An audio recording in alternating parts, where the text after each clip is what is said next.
রে নবীর উম্মতের দল, হাসানা দুনিয়ার সব কল্যাণ, আখিরাতের কল্যাণ কি? ও আল্লাহ, হাসরের ময়দানটা যখন কায়েম হয়ে যাবে, আরাফার ময়দান হবে হাসরের মাঠ। সারা দুনিয়া হাসরের মাঠ, আরাফার ময়দান মক্কার পার্শ্বে। আল্লাহর বিচারালয় স্টেজ হবে আদালত। নারীরাও উলঙ্গ দাঁড়াবে, পুরুষেরাও উলঙ্গ দাঁড়াবে।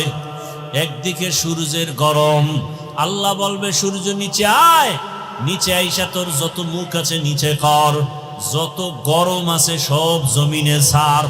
সূর্যের গরমে মাটির জমিনটা পুড়িয়া তামা হয়ে যাবে। লোহা হবে না কেন?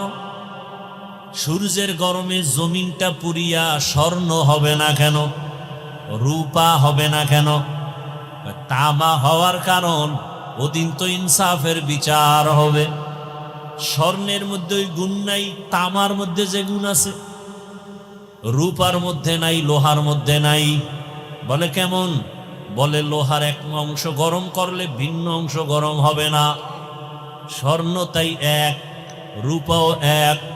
তামা এমন একটা ধাতু, এক অংশ গরম হলে পুরা অংশটাই সাথে সাথে গরম হয়ে যাবে। নারীরা উলঙ্গ, পুরুষেরাও উলঙ্গ দাঁড়াবে। অন্যদিকে আবার জাহান্নামের আওয়াজ, এত বিশাল জাহান্নামের গুরিম গুরিম আওয়াজ হবে।